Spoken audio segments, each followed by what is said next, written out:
Welcome to Postcards from Palisade, the podcast about the people and places that make this slice of Western Colorado wonderful. I'm Lisa McNamara. I visited Scott and Jessica Washkowiak at their Field to Fork farm this July on what might end up being the hottest day of the year. After Scott led me on a tour of the farm, which involved checking on some very cute and muddy pigs, turning on and off many irrigation spigots, and finding a giant toad happily enjoying the water in the 105-degree heat.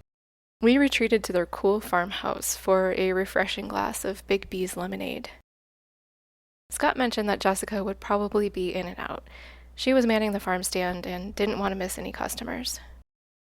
Scott and I chatted about the difference between organic and biodynamic farming, how important it is to him to be a first-generation farmer, what it's like to raise a kid on a farm, his top tips for backyard gardeners in Mesa County, the importance of good soil, and what a typical day is like when you get up before the sunrise.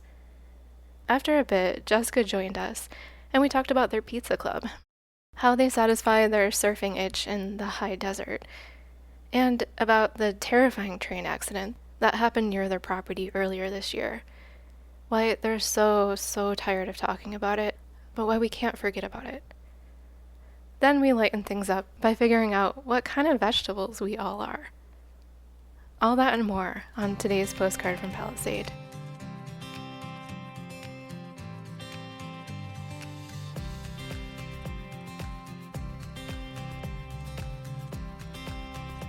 My name is Scott Washkowiak, Scottwashkowiak. Field to Fork is an organically certified farm located at 3526 Front Street in Palisade, Colorado. We've been in existence. This is our 11th season. We started all this with no farm. We lived in a house in town, and we were kind of refugee farmers. We just leased land and did makeshift wash stations at whatever lot or land had a spigot, and people would put up with us. And kind of out of that, it rolled into, we got heavily involved with CSAs, community supported agriculture, for those who don't know what a CSA is. It's always been vegetables. We came in through the lease next door at the Macios, both Mike and Blakely, and they had a small orchard that was, I called it the artistic orchard.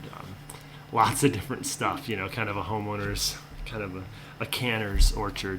And that's where I was introduced to the trees that we have in our valley, stone and pome fruit. And from there, this property came for sale, and we bought it. We got the loan through the USDA program back when President Obama had allocated some money for beginning farmers. And we're first-generation farmers, which I'm extremely proud of, because it's really hard to become a farmer. If anybody out there wants to become a farmer, stop by the farm, and I will definitely convince you that you don't want to do it. No, I'm joking. I will give you anything I know of and all my power to let you know what you're in for and how to achieve that goal of becoming an agriculturalist, or more specifically, I could say we're horticulturalists. I studied horticulture at Colorado State and studied landscape horticulture, and some days I think of what somebody pays per month to have their lawn string trimmed, mowed, and blowed, and go, wow. Should I be doing that? Yeah, like this is, more grow carrots for people and do stuff like that. But that's great.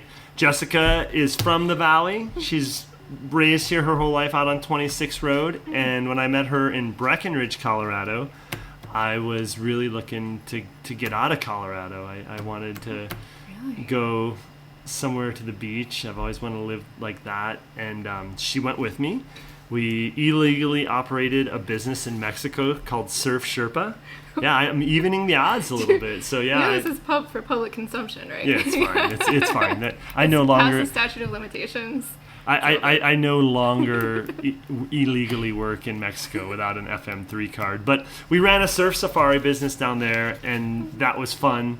But we really had a deeper a deeper meaning, and we really wanted to throw some roots down. So lived in San Diego for about 5 years, there of which I operated a large organic operation. And we got married. And I didn't believe my dad when he told me this. He said, whatever, he told me this when I was a little boy. He goes, whoever you marry, you're probably going to end up living there. And I thought, what a crazy old man. He didn't know it. And all my friends, that wherever, I got a friend in Massachusetts, you know what I mean? Like, it's just, sure enough, dude, they get married and the belly swells and they're right by her parents. So we moved here to be with her family, and that was it. We started at the Macios, and that was, like I said, 11 years ago. How did you decide, or have you always wanted to own your own farm? Or was that something that came about later? No, I was pretty specific, even as a child. It was art, the boards, surf, skate, and snow, and in horticulture. I always knew that those 3 things balance me and give me my purpose in life. And so you mentioned you worked on farms before. Oh yeah. But this is the first farm you've owned. Yeah, this is the first farm Jess and I have ever owned. What is, for your expectations of actually becoming a farm owner, what has been harder than you expected and what's been easier than you expected? I think the hardest thing that we didn't anticipate and didn't pay attention to is that, especially in this end of the valley or even in the other end of the valley or nationwide, a lot of people have full-time jobs and run their farms, which is nuts, which is just totally like, okay. I think that would be the one thing that like, this is our sole income, and that is my estimated risk kind of with the board sports, like riding big waves or riding avalanche terrain or skateboarding. I think I've replaced that with a kind of a different kind of sickness as far as risk go, and it's definitely not for the faint of heart, for sole income, and it really is something, especially for a first generational farmer. Like, it's been the most challenging thing just to get my head around how much money it takes, especially at smaller scale. In a lot of our big farms, they have that wired where it's the law of, what is this law I'm looking for? It's called, either way, the more you're doing something, the less cost on what your inputs are, labor training. At Colorado State, they'd always say, find one crop and become the master at it. And so I totally went the opposite way. We grow over 76 crops in almost 13 different fruit types, not varieties. So that's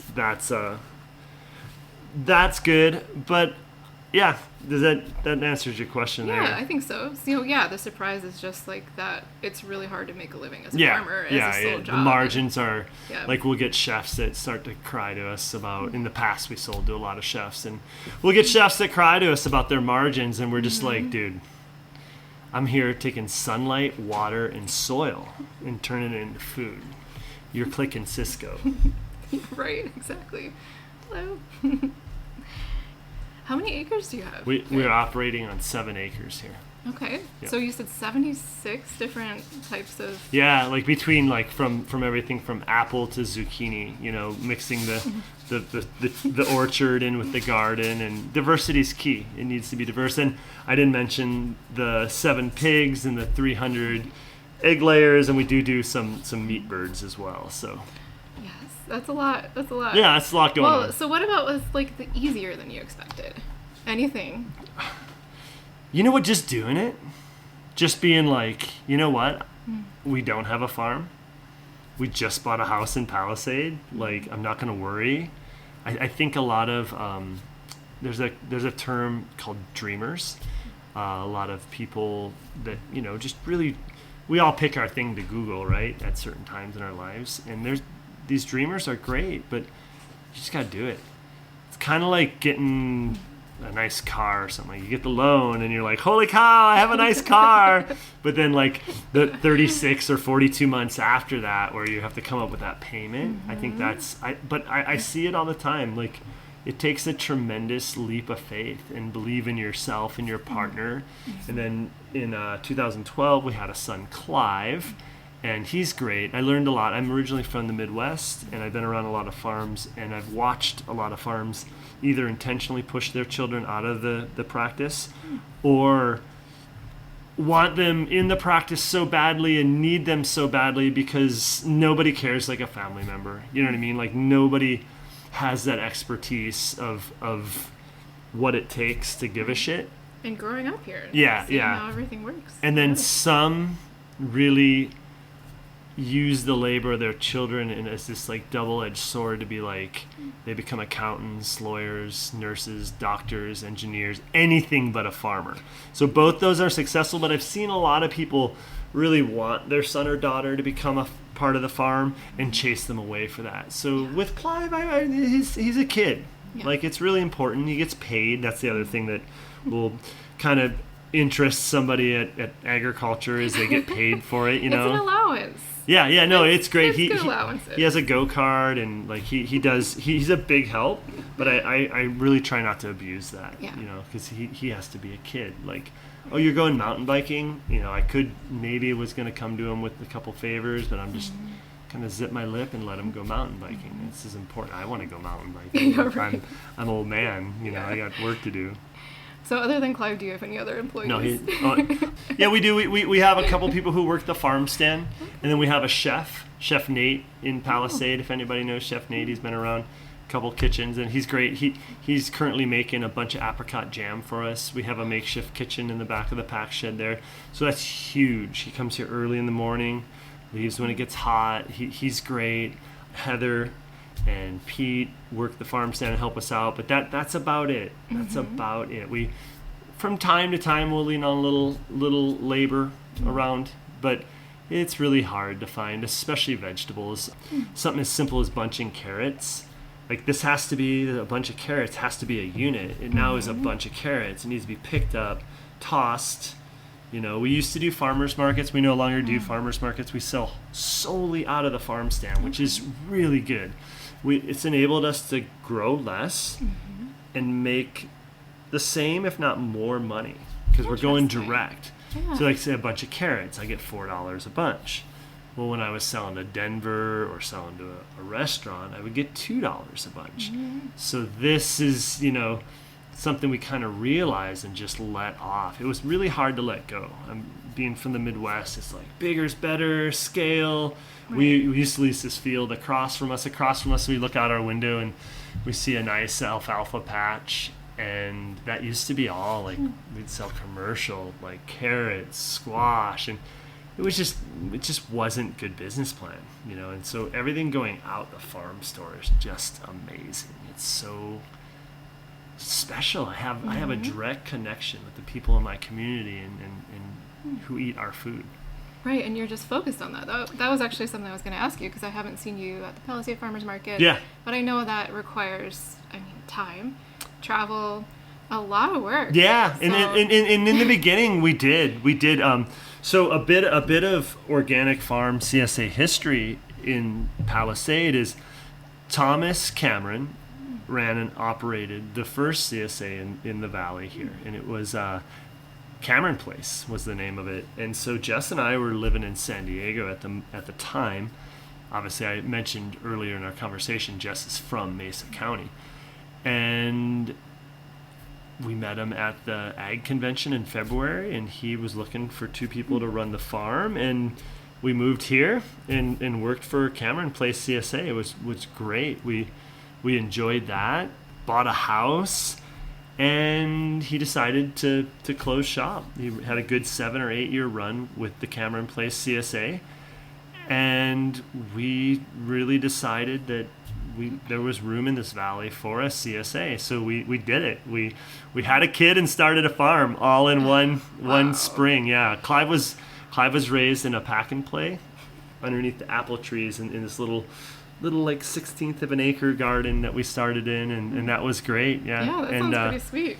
Just a couple years after that, this place came for sale, and we lucked out. We really kept a hold of our numbers and convinced the the bank, the federal government, the USDA, to give us a loan, and we got this farm. Awesome! What a great just alignment of everything for that to work out. Just drop it in, like I mentioned. You just got to do it. Yeah, that's so cool. Well, so you mentioned a few times about you're an organic farm, but I know you're more than organic. You're biodynamic. Yeah, we're in the process of getting biodynamically certified. Oh, awesome. And you can't be biodynamically certified without being organically certified. Right. So it's like kind of steps. And thinking so much of those days when Clive was a baby and we were just starting out, it was so weird when, oh, are you organic? And you'd say, well, yeah, are you certified? And then, no, it's so much easier to turn or point over my shoulder and go, here's my certification. And it's really important because you can see up to 220% more profit off of being organic. And of course, people are going to want to do that. And in my mind, in my opinion, if somebody isn't certified, they're not organic. They can flap their gums all they want. If they're not organic, becoming organic, the certification, there's a lot of misconceptions about it. It's not expensive. It runs about $700 a year, and half of that is subsidized by the USDA. So, yeah, that's not the problem. No. What it did, though, it really made us better farmers. Your record keeping has to be more impeccable. There's tracebacks. It happened to us this year. The inspector will just pick randomly, if he or she chooses, a crop that they see on our sales board. And from that crop sitting in the farm stand, we have to trace back to its every location, starting in that start house in February. Wow. It was a tomato seed. Every input, every treatment, everything that made that tomato be for the consumer. And I like it because, just like I'm saying, it protects the consumer. Don't listen to me. I'm certified. Yeah. Boom. And there's a whole bunch of too. Yeah. And there's a whole bunch of food safety that goes into it too. That they kind of keep it. So in my opinion, if you're a farmer out there listening, and are you a small farm and you're really not? It was really important when we were selling wholesale, because oh boy, selling wholesale. Are you certified? No, that buyer just like lower than what you'd get if you never even brought up organic. You know what I mean? So we enjoyed a higher premium there. And we made our name in this valley at the farmers markets for sure. We did Junction. We did Fruta for a short while, and then of course in Palisade. We believe just being 2.5 miles from downtown, it's so much more efficient. That cooler in back of the house is like 50 yards from the farm stand, and it just, I literally pick things the day of. It's so great. Like I'll come in and Jess will be working the farm stand and the little buggy pulls in and, oh, I needed those carrots. And that's what it's about for me. I really, we wouldn't do it any other way. We love it. Well, tell me more about the biodynamic stuff. Yeah. So I know you're not certified yet, so I don't know if that also we're in transition, but we do all the things to do this. Yeah. Next fall we will be certified. Okay. So biodynamic has to do with a dude, a Mr. Man named Rudolf Steiner. And Rudolf Steiner really kind of got paid attention to shortly after World War II when chemical agriculture came in, the rototiller, and things started picking up on the agricultural scene. And I have tried for a lot of years studying horticulture at Colorado State. I was around it at the farm I lived at, a student-ran farm. And my whole life, I'm hard on myself, and I'm hard on everything else as far as a critique. And it makes a lot of sense. And here's how. So biodynamic is a celestial importance, and it's also in the preparations. And the preparations have numbers like 500. 500 is probably the most common one. It's the cowhorn worm casting. That's the one I know about. Yeah, it's the most common one, yeah. So the cowhorns, we would get female cowhorns in the fall. And the reason they're got to be female cowhorns is because during the lactation and all the energy that the mama cow has to give to her gestation, during the gestation period, the calcium wanes a lot, which makes them more permeable than like a bull that didn't have that responsibility or anything like that. And then you take cow manure and pack them, the horns, and you set them up like teepees. And then you bury them with a little bit of worm castings in there. And then in the spring you unearth that, and in that cow horn is the most spongy, earthy substance you'd ever put your sniffer to. And then we make a compost tea and spread that. And then we do a lot of silica. I forget the number of the silica, and that's in the morning. And this is like an exhale and an inhale. Morning, inhale, exhale.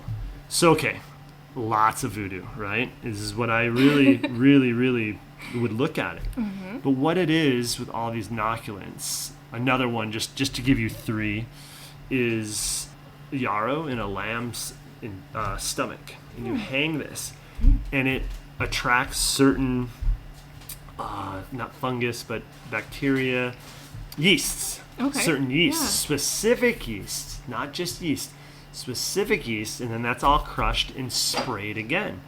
And what goes on here is we're inoculating. We're taking these yeasts from the atmosphere, concentrating them, making our own. It's okay. We can just pause for a sec. Okay, cool. Tell us when you're done, buddy. Okay. Yeah. You make your own inoculants.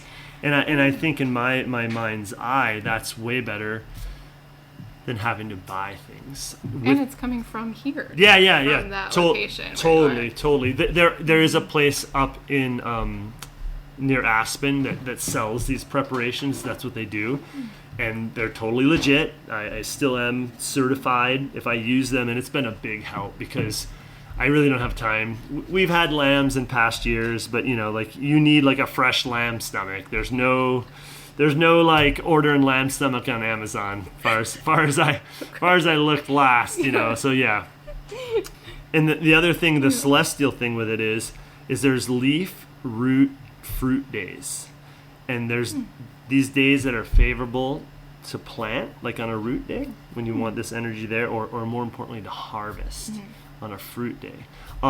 The grape world, I do say don't I? Everyone says Yeah. Anyways, the grape world has really paid attention to biodynamics. It's taken off. That's where I'm familiar with it from. Is just yeah. So I mean, a big believer. It's just something that really naturally makes things inoculated and does that. And the other cool thing about the biodynamic cert is we can only get 25% of our total farm fertility off farm. So animals are really important on the farm and their manures. Yeah, and this is the full circle. This is a circle of life. This is biology. This is eat, be eaten, lay down, and be eaten. That's what I like to call it. So this is why we really subscribe to biodynamic. It's biologically a closed loop, and hopefully the better our soil gets, the more mature our trees get, the more trees we plant, the more animals we have pass by the farm. It just grows and grows. Yeah, absolutely. You talk a lot. I read a lot of the things on your website, and you do talk a lot about soil and how important the soil is. And how do you know what crop requires what soil? UC Davis has got a great website, one of the best. Everything from post-harvest temperatures and humidities to soil science and agronomy is more. Agronomy is the study of the relationship between livestock and the things the plants that grow. And that, I was really depressed when I first moved here. The soil type is definitely not typical. It's super clay. Yeah. And it really is a challenge. It's alkaline, which is its own set of deal. That'd be the first thing you could probably look up and read is like what pH does a plant prefer, and from there you just go. And it's a really difficult climate here in Mesa County because this heat, you can't get enough water on things. So animal manures and composts, and then there I do take that 25% that I'm allowed, and I choose to buy sawdust. Is the biggest input we have, and then I take the sawdust and mix it with the animals' teeth, hair, eyeball, feces, feathers, fur, blood, skin, and then make that compost out of that. Not a compost for the weak of stomach. No. But that's the thing about compost. If you're doing it right, it shouldn't smell. If you're doing it right, it should be earthy. And that's a big sign that you're anaerobic in your compost process. And that's something we do. We totally love talking shop with anybody who comes in. I think that it's more important for us to educate people on how to grow their foods instead of just being like, I'm your farmer, I'll grow foods for you, you know. But definitely that's what we do when you fail at home. You know, we're here and we have it dialed. So you mentioned the heat though. It's been really hot. We did a little walk around, checked out the watering system. Is there anything you can do on these days that it's like, weeks that it's over 100 or? You kind of got to load the soil before it's coming. And always, just because of our evaporation, transpiration in the valley here, the high alpine desert, it's water. But this is where it comes back to soil. It's all about soil. Good stretch. It's all about soil. If your soil is low in organic matter, its water retention is going to be not as great as a soil with 3, 4, 5, 10 would be really dreamy. Hopefully by the time I get too old to do this, I'll have 10% organic matter. Yeah, so that kind of stuff has to go on. As you saw, a lot of our hoop houses have shade cloth over them. Yeah. That helps a lot. And just that little bit of microclimate through the polyplastic increases humidity just enough. The way to grow here, if I lived in Mesa County and had a backyard garden, I would have it under some kind of poly or glass. You know, not closed all the time, but just the sunlight here is just too intense. A lot of times you'll read in a horticulture or a gardening magazine, full sun, and I try to explain to people here, if you're listening at home, dude, you can get like a quarter of the sun and you're going to be good here. Yeah, I definitely realized that with the poor little plants that I bought this year.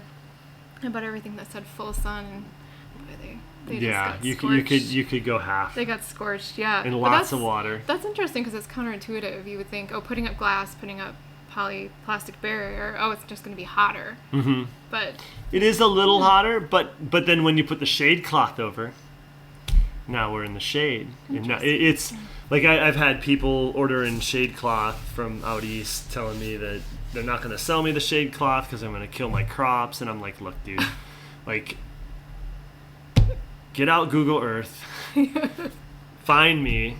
And they're like, oh. I'm like, yeah, I'm in a desert. Like this is like, this is an interesting story. We had, with Colorado State, we had some people from Iraq. They were kind of an exchange program, like to learn, and they were just dumbfounded on how this looked like their home. And I'm just like, wow. Like, so we're at the foot of the Rocky Mountains, and they're the foot of the Himalayan mountains. Sure. Can you imagine? Yeah. So yeah, it's all, everything has to do with soil, and once you know the characteristics and habits of a plant, that's easy.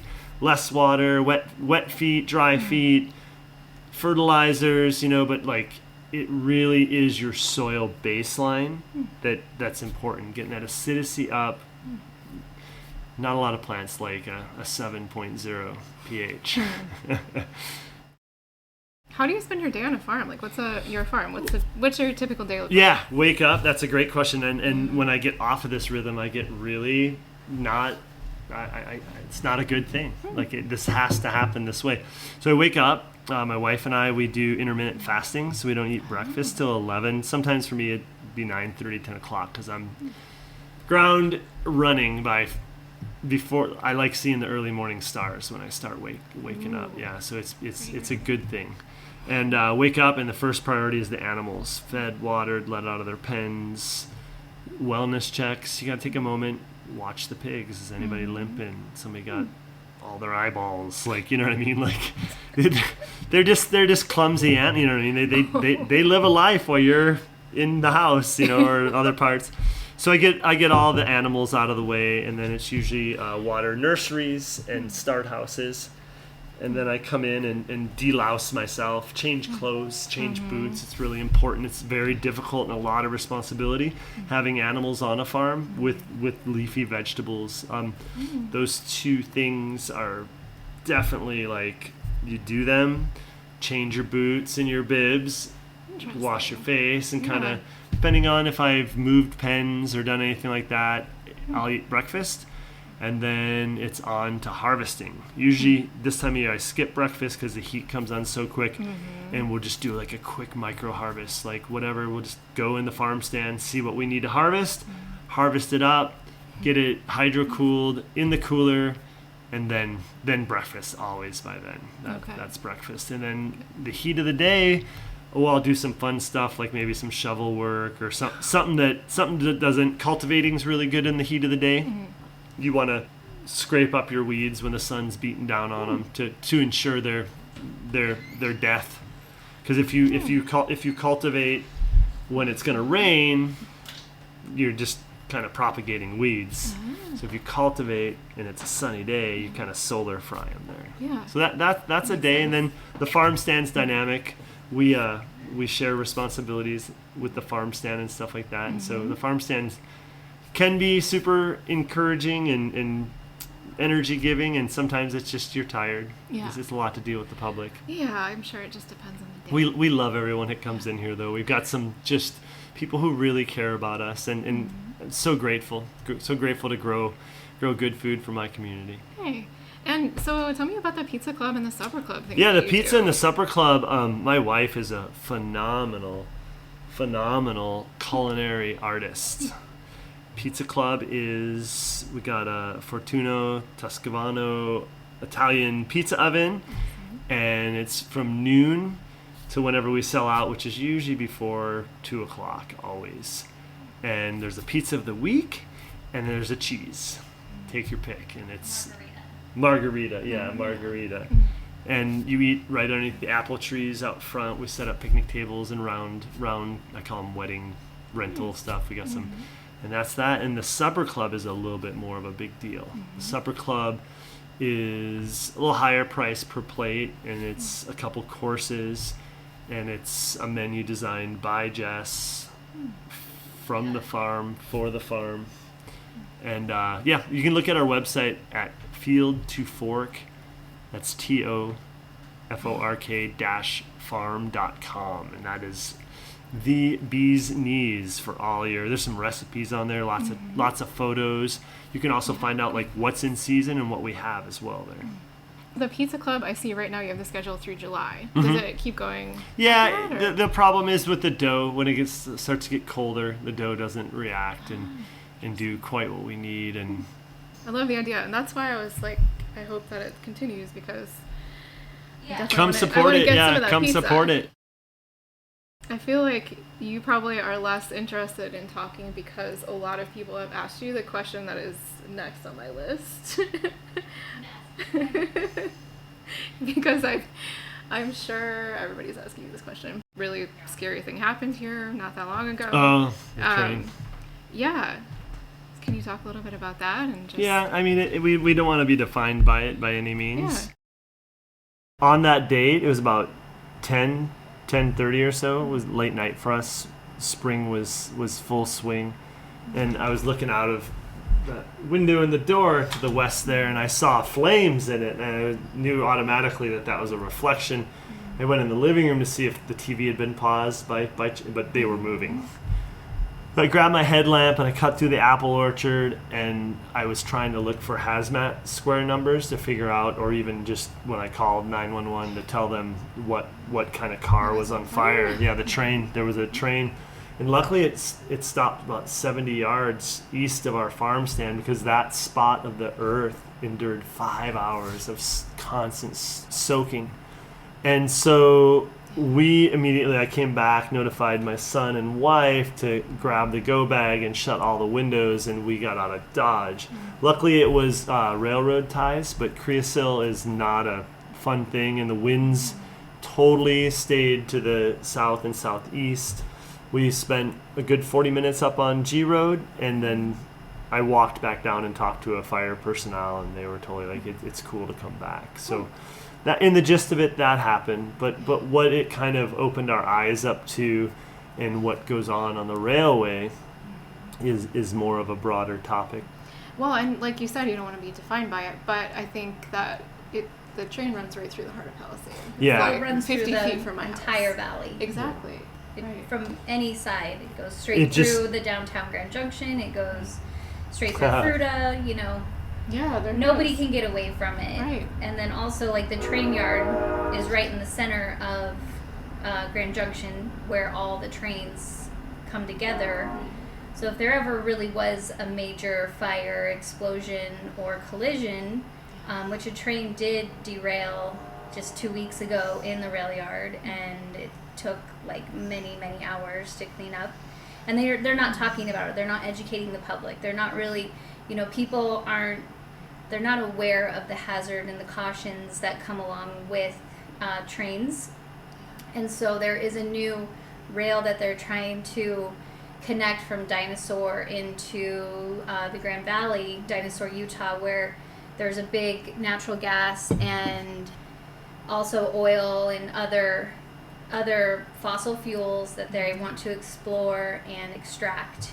So if that ends up happening, they want to use our existing rail that's in Colorado.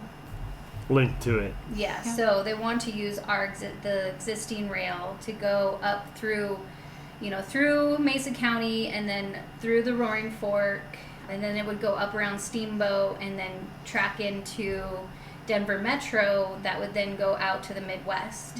And so they want to get it to the East Coast, a lot of these fossil fuels and different materials. So, it would go through the entire state, which travels along the Colorado River. When they have done the reports of, and I have this linked onto our website where you can read the lawsuit and you can read some more information about this potential track that might get connected to Mesa County.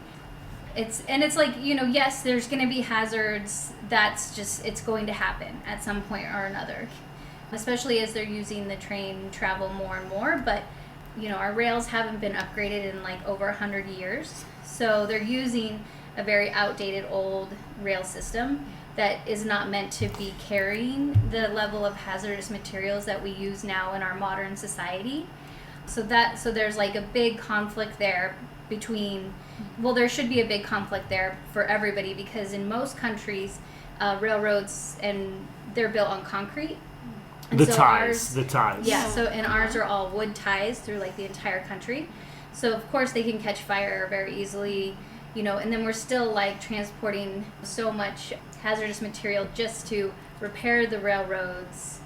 And one of the other big things is that there has been more and more hazardous material that has not been ever transported before, that they're transporting now, that has not been like approved, so there's really crazy things that are like 10 times an atomic weapon or atomic bomb that is being, like, not to be like doomsday person. That's liquid natural gas. Yeah, so I mean, all the workers, this is like why railroad workers are striking, is because they don't really want to be carrying these hazardous materials, because they know it's a public safety concern as well as a personal safety concern. And then like they're not being allowed to have any voice or say in how these materials are being transported. They used to be transported on trucks, and now they're putting it on trains. And they are going through our valley. They are going through the entire country and the world. We just saw some big explosions in Pakistan, Ohio, and that was the real concern when this happened, because those explosions had happened just weeks earlier. And it was like, what is going on? Why is this happening? And it was very concerning and scary, and we didn't know what was on fire. We didn't know the tanker cars that were attached to it, what was in them, if anything was in them, how hot they could get. If they got too hot, would they explode? And it wouldn't just affect Palisade. It would, if there was a chemical explosion, it would be like a toxic fallout for the entire valley, and everybody would be in a safety order to stay in. to stay home. Right. And so that's the thing that's just, it's a little concerning when people aren't looking at it at the big picture of this. I'm sorry, you can speak. No, not about the train. Yeah, I'm done with it. Like, we've been so... Well, I know, and it happened here. It could happen anywhere. I think that's kind of the point too that I was trying to make. So it's not defining you because you just got unlucky that it happened here. Exactly. And it's even our neighbors across the street, behind us, on the side of us, like everybody was kind of freaking out and stuff. And it's not about us. It's not about our farm. Yeah. It's not about our business. It's about our community It is. and Colorado as a whole, not to mention the broader spectrum and picture of like humanity in general. So that's where we come at it, is that we should all be more aware of what's happening. So that's basically all it really comes down to. And it did really wake us up to a lot of it too, because we didn't know that this new rail was going to be coming in, and if that does happen, it's going to bring in up to 5 2-mile long trains every single day, like not just once a month, like every single day, and carrying these fossil fuels that are highly explosive. Governor Polis said no, he's not going to let it happen. Every other county in the state has said no, they're not going to allow it. Mesa County hasn't said anything. So this is the first that it was brought to the attention even in our community, and that's why so many people started asking questions, and people started going, wait a second, I want to know more.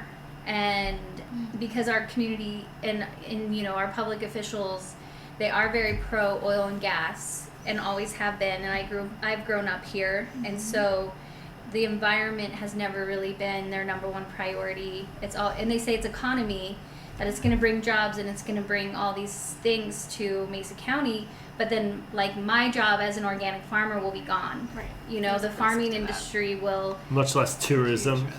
They're going to lose so much economy to try to say that this is going to bring in jobs and economy, but then we're going to lose all that other that we've all been working so hard at, and we've built such a beautiful town and city, and we have the Colorado River at our access, mountain biking, hiking. It's just a beautiful place. Right. And that's who we want to be. I mean, for the most part as a community, I think. Yeah, and I've seen it grow a lot in 40 years, and it's changed a lot, and it's really turned into such a nice place to live with the university. We have great hospitals. We have a lot of conveniences, and we have a lot of recreation. So it's like, let's make it better and let's protect it, and let's not like allow these things to happen. So I hear you. So you've kind of been forced into becoming a little bit maybe of a reluctant activist, do you think? Oh, she's had people offer her political, like, it's been crazy. I don't know. I mean, maybe it's my calling. Protect the environment. I always have had a passion for that, and one reason why we farm and garden and try to make an alternative source for good food in our community is because that is also like one of our original ways we were able to be active in fighting against systems and broken systems that we feel are broken, and that we feel people want more options. Like, I went to alternative high school because I couldn't really fit into the regular high school very well, and so I needed like more freedom, and I think people still need a lot more freedom in their choices. Scott, did we touch on everything you had written down there? Kind of, yeah. I mean, you know what you're doing, yeah. Like how the farm began, what we're doing now, and like where we're going in the future. Yeah, I think you've got a lot of, and that'll be cool. You can put Jess's voice in there too. That'll be great to hear. Let's get a little bit more with her, because I really was hoping that we would look like a cute farming couple on the interview. Well, like, how about? I know that you both love to surf. This is obviously not a very good place for surfing. So how do you feel that passion here while living in the desert? Yeah, it's been a real challenge for both of us. I think like snowboarding, we're also really passionate. We just love being outside. It's more about being in nature. And with surfing, it's not really like the act of surfing as it is so much of just enjoying nature itself. Spending time at the tide line. Yeah, and just like breathing the air and feeling the air, and that part is just. But we lived in Southern California, which it's so populated, and the water can be really dirty at times, and so it's like we wanted to do more trips anyway to go places. Yeah. Like we have dreams of traveling to. We didn't travel at all in Southern California. Like we traveled to Colorado. Yeah. It was just like my family here, and we found land here was affordable, and we wanted to farm. We wanted to be closer to snowboarding because we're both really, really into snowboarding. And our son loves skiing. He's like. Yeah, so has and ambition, mountain biking and mountain biking. We just we love the river. Like we just love nature. It's easy to put up with the sacrifices of being landlocked for the Scott culture and community of Colorado. Dedicated a lot of years to surfing. He probably dedicated close to 15 years to surfing, and I dedicated up to, like close to 4 or 5 years to we were like that was what we were doing. It wasn't. Like live in a truck at the point down in Mexico and surf. Because when you're for 3 months, and that's the other every day. Surfing and climbing, like climbers, they kind of have a lot in common with surfers because you just that's like all you do. Except surfers are cleaner. Yeah. But we're a lot cleaner because we're in the water.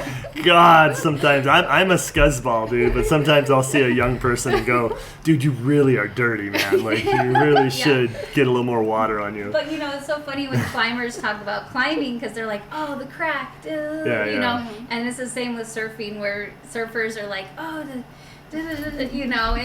like snowboarding and skiing really isn't that way. It's totally different, but like surfing is very primal because it's just you and the board and the ocean, and you're choosing. It's your choosing, and so there's a lot of great meditative properties with surfing that is really beneficial. So I think that's like the part that gets kind of addictive is that you get to meditate and you're like at one with the ocean, and so that's really neat. We forget this high and this landlocked, that the force speed of the earth is easily felt through the tides. And I feel when I'm at the coast, I can never really lose that rhythm of the earth's spin and its access floating through the universe. So for me, that's what I really But like. you also can get into that farming. Yeah, definitely. And so there's a lot of real meditative properties with farming and gardening.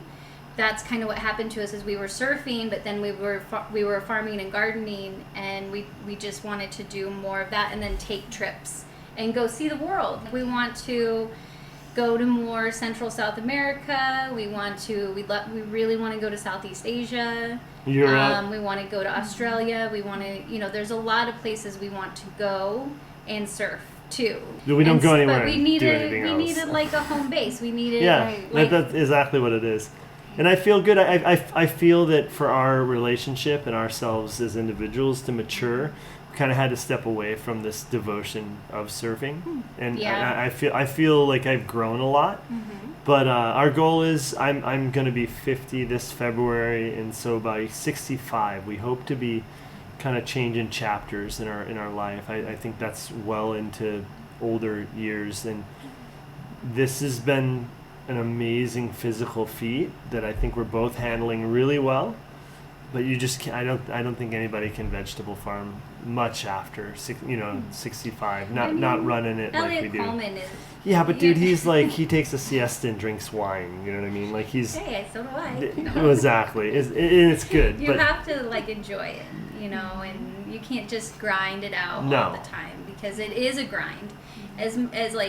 As spiritual as farming and gardening is, and surfing and snowboarding and being in nature, there is a grind in every day, like having to check the boxes, do the work, and it's hot or it's cold or it's wet or it's like whatever's, and there is this real grinding element to the work that most people quit because it's just not fun. But every job is that way, and the grass isn't really greener on the other side. So you just kind of have to roll with the punches and take your losses because they're going to come. It's really hard. Surfing and gardening are really, really hard, and I personally like things that are really hard. I gravitate towards them. I find an interest in them. that's kind of where surfing's at right now. Yeah. Like We go to Costa Rica every winter. Last winter was 18 days, and I think we're gonna try to. Once you go, we're gonna try to do a we month. found a place we really like that is great for our son too. That it has It's quite a little good it's like a surfers. nice town, and it has a cool, really new skate park. So there's plenty to do. Lots of mountain biking there, and surfing, and good food, and yoga, and like things that can keep us like on track, because it's just we have to get away. We get a lot of inspiration from these other little communities, and we see our own community here in Palisade in them. And we like to come back and then another passion is speaking Spanish. We both really enjoy speaking Spanish. Every time we go, our Spanish is like getting good, and then we leave and we're like, oh man, But I wish we could keep practicing. You know? Habla español here in El Rancho. Yeah. Like we from time to time have Spanish speakers that help us out here, and it's great to speak Spanish. Yeah. We love speaking Spanish. And we both like want to learn French. I mean, there's a lot of stuff we want to keep doing through our life. So what's your favorite thing about Palisade? Trains in the peaches. Oh, the train. I'm like, what? Everybody does really like the train, actually. I haven't up until this incident I really never ever was frightened by it or no, ever. it's kind of like this Yeah. It's a part of rhythm. American history. It's the rhythm of your life. Everybody knows what time the trains come through. They comment if the Yeah, Amtrak yeah. is early or late. Yeah. Or on time. Yeah. Definitely the peaches and the wine and the beauty, like the beauty of Mount Garfield. It just is so awing and definitely like polarizing, and this energy that's here from all the monuments and the mesas. It's really beautiful. The Colorado River that flows right through, and we have a beautiful public park that you can access it. The Peach Bowl or I'm not thinking of Riverbend. Riverbend Park. Riverbend, yeah. And then like we have some really nice public parks like the Memorial Park and the Peach Bowl Park, which has the public swimming pool for the kids. Love that. It's just the quaintness of the community too. I feel that like we'll always kind of hear about our son and his day out in the general public, and the big thing is that over 3/4 of all the ski resorts in the area are like 2 hours away. But that's not in Palisade. No, but where Palisade lays. But is also, really cool. I think like the best thing about Palisade as a farmer and a grower is the microclimate that we have it's here. ridiculous. It's pretty kind. So we'll see if they honk again.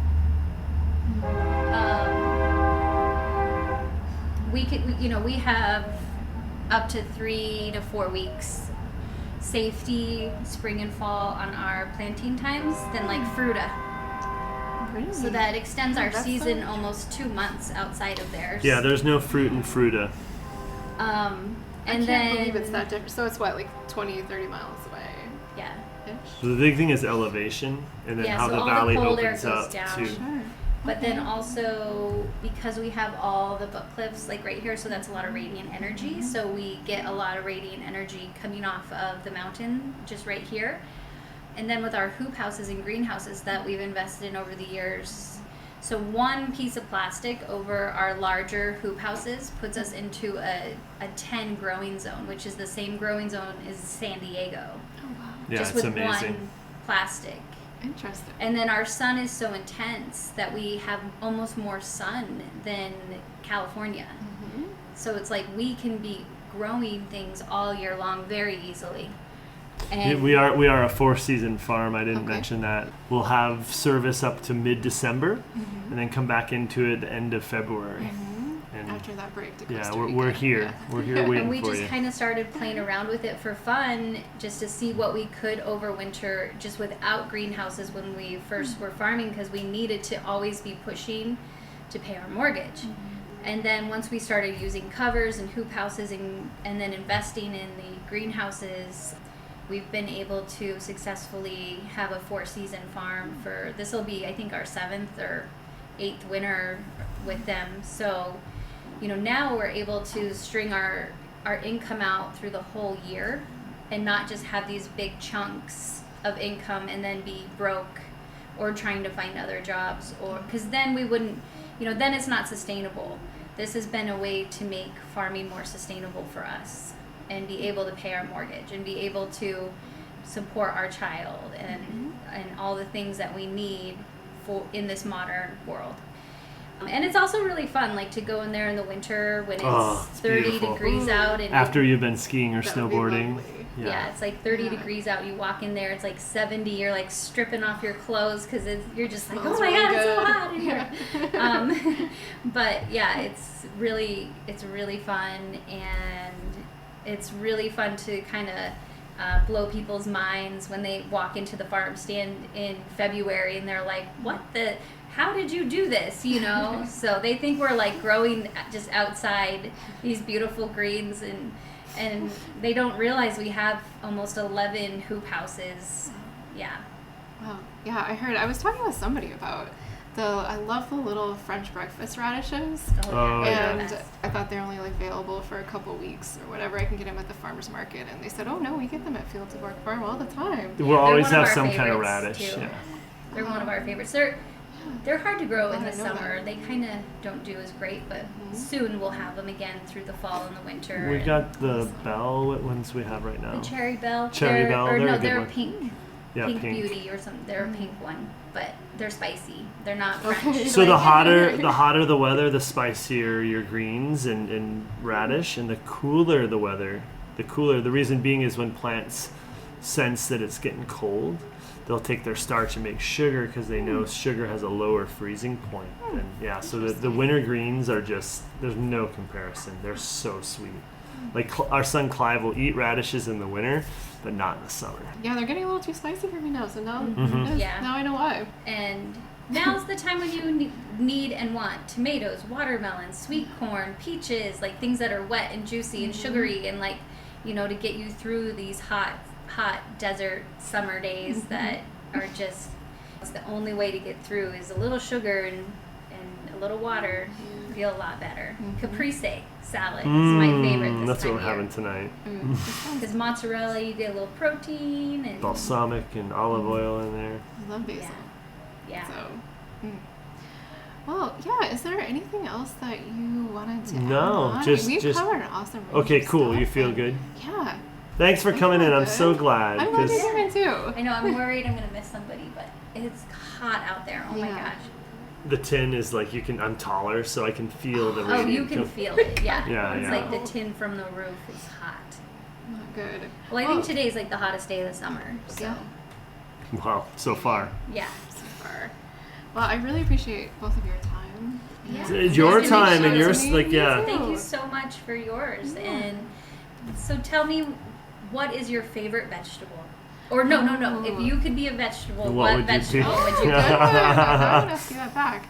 You know what I love, and I saw you have some of this out there, but I love the dinosaur kale, or Italian kale, or whatever you call it. I just love that, and I like it because it's fun to look at, and it's fun to eat, and it sucks up any dressing you put on it really well. It's a good. I just like, it makes me happy when I eat it. Yeah. That's Yeah, interesting. see You something that you makes me choose that happy. because Yeah. your interest with the podcast. You're kind of a scepter. You're kind of just that thing that's holding the dressing that is our community. I like it. Yeah, luckily I'm not Awesome. that wrinkly yet, though. No, there's all kinds. Yeah. Our favorite's the Red Russian. It's got a purple vein in it, and it's more flat leafed, and it is heat and cold tolerant like a Russian. It is like one tough plant, dude. It is like doesn't balk at anything, man. So That's awesome. So, what vegetable would you eat? I would probably love be some type of allium, onion, garlic, leek, or something because of just lots of layers, and when you cook them, they're sweet. So, and spicy, a little spicy too, you know. Yeah, you might never know. Sometimes they're spicier than others. Yeah, and I love it. what would I be?